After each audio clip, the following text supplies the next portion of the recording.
There are about 30,000 endangered species in the world, and the Malaysian tapir is one of them. So what is a tapir? Well, people say it looks like a hippo, a pig, and even an anteater. Which one is it?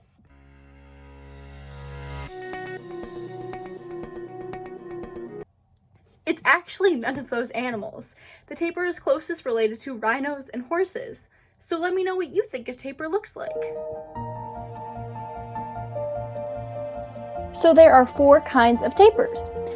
Lowland tapir, which lives in tropical South America, the Bayard's tapir, which lives in Mexico and Central America, the mountain tapir, which lives high in the mountains of Colombia, Ecuador, and northern Peru. Last but not least, the Malayan tapir is from Malaysia, in Asia. That's very different than the other tapirs. That's what makes them so special to me. The Malayan tapir is the largest of 4 species, but that doesn't mean they are not vulnerable to predators. Their number 1 predator is tigers. The best defense mechanism Malayan tapirs have is running through thick vegetation. But beware, they also have a powerful bite.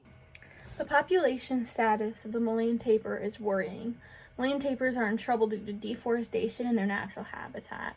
Forest is being destroyed by logging, by clearance of land for agriculture, and by flooding of land due to the creation of dams for hydroelectric projects. These activities are affecting many other types of animals in part of the world. Sadly, the tapir is also hunted for meat and for its hide because of how tough it is. But the biggest factor right now is deforestation and limiting the numbers of tapirs, and that's why they're endangered.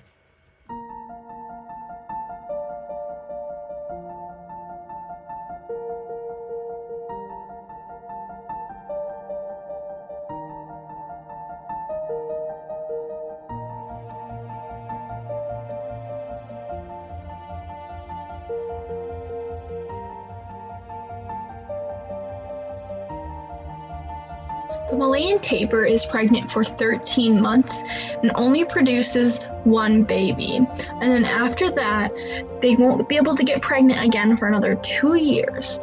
This is why that it's so hard for the Malayan tapirs to recover from being endangered, because due to deforestation, tapirs are so likely to die while they're pregnant or while they're not able to give birth to a baby.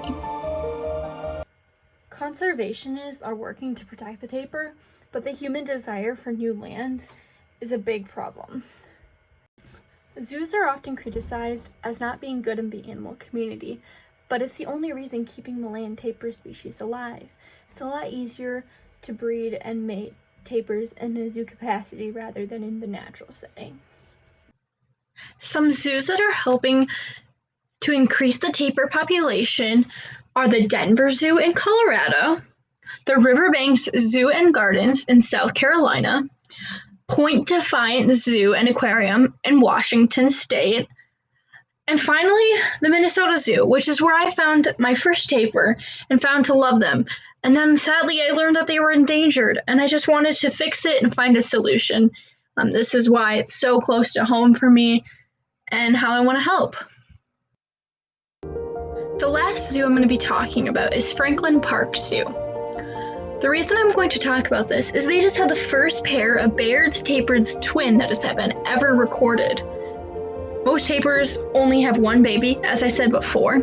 It has been recorded that some of the other species of tapir has possibly had twins. It's extremely rare, but the first recorded Bayard's tapir twins were born on September 29th, 1 male and 1 female calf. Right now, they are sadly being treated for health complications, but that is a really cool story. Zoos also educate people on what the Malayan tapir is and how we can protect it, and what we can do to donate to the conservationists and help keep the tapirs around for a long time. The biggest day of the year to help tapirs is World Tapir Day. That is April 27th. So please go out and support the tapirs as much as you can.